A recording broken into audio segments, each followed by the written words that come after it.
Welcome to H tech learning. आज का जो टॉपिक है वो हमारा कॉल बैक फंक्शन है। कॉल बैक फंक्शन क्या होता है और इसको क्यों इस्तेमाल किया जाता है, ये आज के लेक्चर में हमने डिटेल्स में डिस्कस करना है। So let's start.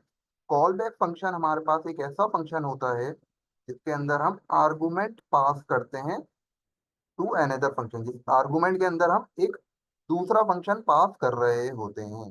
इस तरीके से हमने फंक्शंस के लेक्चर्स में डिस्कस किया था ये बात कि फंक्शंस के अंदर पैरामीटर्स होते हैं, आर्गुमेंट्स होते हैं। वो भी हम देखेंगे। वो अगर आपका कॉन्सेप्ट नहीं है तो आपको फंक्शंस पहले देखना चाहिए वीडियो। तो वहां पर हमने ये देखा था कि फंक्शन को जब हम कॉल कर रहे होते हैं तो उसके अंदर हम एक आर्गुमेंट पास करते हैं और वही आर्गुमेंट एज अ पैरामीटर उस फंक्शन के अंदर रिसीव होता है और फिर उस फंक्शन के अंदर हम कॉल करा लेते हैं। तो उस जब भी हम आर्गुमेंट दे रहे होते हैं, जैसे कि यहाँ पे मैं एग्जांपल देख लेते हैं यहाँ पे कि यहाँ पे हमने जो है, ये हमारा एक फंक्शन है डू समथिंग के नाम से। डू समथिंग को अब यहाँ पे हम कॉल करा रहे हैं। तो यहाँ पे हम एक आर्गुमेंट दे रहे हैं। अब आर्गुमेंट में क्या दे रहे हैं हम? से हेलो है क्या है? ये एक फंक्शन है। मतलब फंक्शन के अंदर अगर हम फंक्शन पास करवा दें तो वो कॉल बैक फंक्शन होता है हमारा। इसी तरीके से हम अगर स्ट्रिंग पास करा देते, नंबर पास करा देते, वो हमारा कॉल बैक नहीं होता। लेकिन जब फंक्शन के अंदर हम फंक्शन पास करा रहे हैं तो हमारा क्या है, वो कॉल बैक फंक्शन बन रहा है। तो ये क्या फंक्शन बना हुआ है? सबसे पहले हमने डू समथिंग के नाम से एक फंक्शन बनाया हुआ है जो कि हमें पता है एक पैरामीटर रिसीव करेगा, जो कि यहाँ पे ये आर्गुमेंट है। तो कॉल बैक के नाम से हमने ये कोई भी नाम आप देख सकते हैं। इस तरीके से console dot log doing something यहाँ पे हमने लिख लिया। और फिर ये जो हमारे पास एक फंक्शन रिसीव होगा यहाँ पे पैरामीटर में, वो यहाँ पे हमने कॉल बैक कॉल भी करवा लिया है। तो इसी तरीके से अच्छा, ये जो यहाँ पे हमने आर्गुमेंट में फंक्शन दिया है से हेलो, ये वाला फंक्शन हम डायरेक्ट भी इसके अंदर पास कर सकते हैं, लेकिन रीडेबिलिटी आउट ना हो जाए तो हमने बाहर ही बना लिया। तो यहाँ पे ज़्यादा रीडेबिलिटी बढ़ रही है इसकी, अच्छी ये जो है कोड को रीड किया जा रहा है। तो यहाँ पे हमने फंक्शन बना लिया से हेलो के नाम से और से हेलो यहाँ पे हमने पास करा दिया। तो इसने वर्क इस तरीके से किया। सबसे पहले डू समथिंग कॉल हुआ डू समथिंग यहाँ पर गया। डू समथिंग ने बोला कि यहाँ पे एक कॉल बैक रिसीव होगा, कॉल बैक रिसीव होगा। ये से हेलो, से हेलो हमने आर्गुमेंट पास कराया, ये कॉल यहाँ पर रिसीव हो गया। तो रिसीव हुआ। फिर इसने अगली लाइन पढ़ी console dot log doing something, वो इसने प्रिंट कर दी डूइंग समथिंग करके। एंड देन फिर यहाँ पे कॉल बैक हमने कॉल करा लिया। कॉल बैक क्या था हमारे पास? से हेलो फंक्शन यहाँ पे हमारे पास रिसीव हुआ था।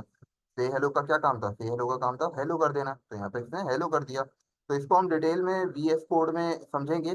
और बाकी जो है इसको डेफिनेशन को हम मजीद डिस्कस कर लेते हैं कि it allows you to ensure that a function is not run. आप ये अलाउ करती है, इंश्योर करती है कि फंक्शन रन नहीं होगा before a task is completed. जैसे कि हमें पता है डूइंग समथिंग से पहले ये कॉल बैक कॉल नहीं हो सकता। पहले हमारा ये डूइंग समथिंग वाला टास्क कंप्लीट होगा, फिर ये कॉल बैक कॉल होगा। Before a task is completed but will run right after the task is completed, और फौरन ये एग्जीक्यूट कर जाएगा कि जैसे ये टास्क मुकम्मल होगा। तो ये कॉन्करेंसी अचीव करने में हमारी मदद करती है। तो why use callbacks are used to handle asynchronous operation. Asynchronous operation से क्या मुराद है? वही हमने लास्ट लेक्चर में जो डिटेल में डिस्कस किया है, मल्टीटास्किंग परफॉर्म करवाने के लिए। तो कॉल बैक्स को हमने देखा मल्टीटास्किंग परफॉर्म करवाने के लिए हम कॉल बैक का यूज करते हैं। For example if you need to perform a task that take some time, जैसे कि fetching data from a server, जब हम आगे डेटा को फेच करेंगे सर्वर में से, तो हमें पता है वो जो है टाइम टेकिंग प्रोसेस होता है। तो हम you don't want to block the execution of other task, आप जो है अदर एग्जीक्यूशन को टास्क को डिले नहीं करना चाहेंगे, तो आप क्या करेंगे? कॉल बैक का इस्तेमाल करेंगे। You can run other code while waiting for the asynchronous task to complete. तो वहां पे डेटा फैच हो रहा होगा आपका, बाकी आपके अदर कोड भी एग्जीक्यूट हो रहे होंगे साथ साथ।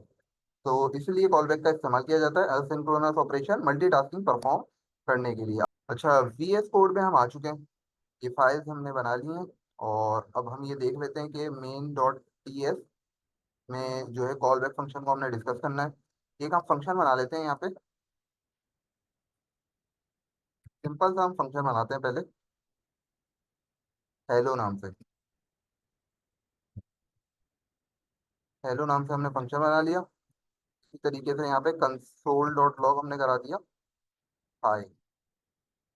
तो अब यहाँ पे अगर मैं एक पैरामीटर पास करूँ, इस तरीके से अगर मैं यहाँ पे नेम पास कर दूँ, नेम मैंने पास कर दिया। अब नेम की डेटा टाइप मैं बता देता हूँ यहाँ पे। और अब ये हमें पता ही फंक्शन बना लिया, फंक्शन को हमें कॉल भी करना होता है। अच्छा, ये नेम मैंने रिसीव तो कर लिया, लेकिन मैं इसको प्रिंट नहीं करवा रहा यहाँ पे। तो यहाँ पे मैं नेम को प्रिंट भी करवा लेता हूँ। नेम को यहाँ पे प्रिंट भी करवा लेते हैं, CLG। या एक काम करते हैं, इसको हम रिमूव कर देते हैं और यहाँ पे कॉमा डाल के यहीं पे नेम को हम प्रिंट करा लेते हैं।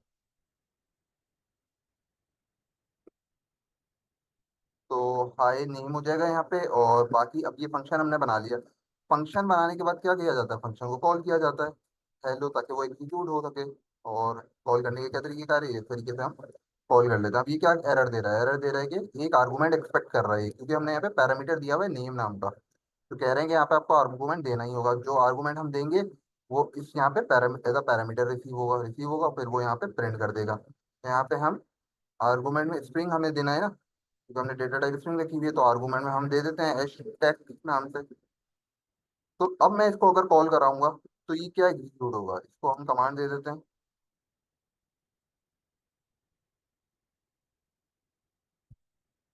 PSC and node main dot JS। तो हाई हैशटैग यहाँ पे लिखा हुआ आ गया। तो ये क्या हुआ, अभी हमने कॉल बैक नहीं देखा, हमने एज अ आर्गूमेंट को डिस्कस किया। यहाँ पे आर्गूमेंट हम स्ट्रिंग भी दे सकते हैं, यहाँ पे नंबर भी दे सकते हैं। लेकिन अगर हम ऐसा फंक्शन बनाएं, तो मैं कमेंट कर देता हूँ, अगर हम फंक्शन के अंदर फंक्शन पास करें तो वो हमारा कॉल बैक फंक्शन कहलाता है। अब हम कॉल बैक फंक्शन को बेहतर वे में डिस्कस कर सकते हैं। कॉल बैक फंक्शन,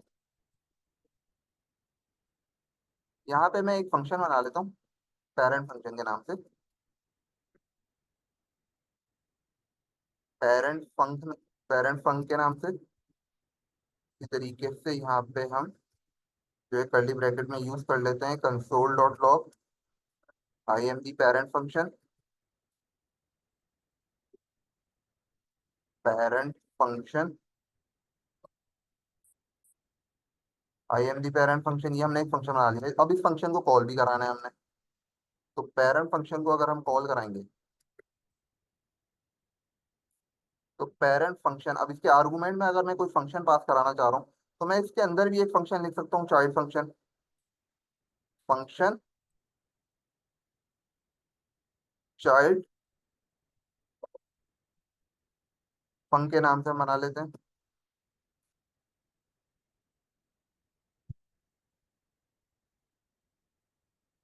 यहाँ पे सी कंसोल डॉट लॉग करा दें I am the child function, I am the child function. क्योंकि हमने यही देखा था कि अगर आप फंक्शन के आर्गुमेंट में फंक्शन पास करा दो, तो ये एरर क्यों दे रहा है, यहाँ पे एरर एक्सपेक्टेड जीरो आर्गुमेंट, क्योंकि हमने यहाँ पे कोई पैरामीटर दिया ही नहीं है। तो यहाँ पे हम पैरामीटर दे देते हैं, यहाँ पे एक फंक नाम से, या कॉल बैक ही नाम रख लेते हैं, कुछ भी नाम रख सकते हैं। कॉल बैक हम रख लेते हैं नाम। यहाँ पे हमने क्या कहा, कॉल बैक हमारे पास, अब देखें यहाँ से एरर रिमूव हो गया कि यहाँ पे हमने पैरामीटर रिसीव करना है। यहाँ पे हमने आर्गुमेंट दिया, वही आर्गुमेंट इसके अंदर रिसीव होगा। अब इस आर्गुमेंट ये जो हमने दिया है, इसकी टाइप हमने यहाँ पे डिफाइन नहीं की हुई, जब भी ये एरर यहाँ पे दे रहा है आपको। तो इसकी टाइप हम डिफाइन कर देते हैं कि वॉइड, ये हमारा कुछ भी रिटर्न नहीं कर रहा, तो इसकी डेटा टाइप हम एनी भी रख सकते हैं। लेकिन यहाँ पे कुछ रिटर्न नहीं कर रहा, तो बेस्ट प्रैक्टिस ये है कि हम इसकी डेटा टाइप, इस फंक्शन की जो डेटा टाइप है वो वॉइड है। तो वॉइड को इस तरीके से हम, ये एक फंक्शन हमें रिसीव होगा जिसकी डेटा टाइप क्या है, वॉइड है, मतलब कुछ रिटर्न नहीं कर रहा है। तो ये हमने डेटा टाइप इसकी दे दी। तो अब ये वर्क किस तरीके से करेगा, तो यहाँ से आप देख सकते हैं। अच्छा, अब ये कॉल बैक, यहाँ पे हमने आर्गुमेंट पास किया और वो इसके अंदर आके रिसीव हो गया। रिसीव हो गया, अब ये रिसीव तो हो गया, फंक्शन यहाँ पे अंदर रिसीव हो गया, अब इसको हमें कॉल भी तो कराना होगा। यहाँ पे हम कॉल बैक को कॉल करा लेते हैं। कॉल बैक फंक्शन को हमने कॉल करा लिया। अब कॉल बैक फंक्शन को हमने कॉल कराया है, तो अब यहाँ पे हम क्या कर सकते हैं, यहाँ पे जो है, अब एग्जीक्यूट करके इसको चेक करते हैं किस तरीके से वर्क कर रहा है। यहाँ पे देख सकते हैं कि I am the parent function पहले प्रिंट हुआ, फिर I am the child function, क्यों ऐसा हुआ। ऐसा इसलिए हुआ क्योंकि जब हमने पेरेंट फंक्शन को कॉल करवाया, पेरेंट फंक्शन क्या था हमारा, पेरेंट फंक्शन को हमने कॉल कराया, पेरेंट फंक्शन ने बोला कि मैं एक पैरामीटर एक्सपेक्ट कर रहा हूँ यहाँ पे, और वो हमने एज आर्गूमेंट यहाँ पे हमने फंक्शन पास कराया। यही फंक्शन कॉल बैक फंक्शन है, क्योंकि हमने आर्गूमेंट में फंक्शन पास कराया है। जब स्ट्रिंग पास कराया है तो स्ट्रिंग भी पास करा सकते हैं, नंबर भी पास करा सकते हैं, बूलियन भी पास करा सकते हैं, कोई भी डेटा टाइप हम पास करवा सकते हैं।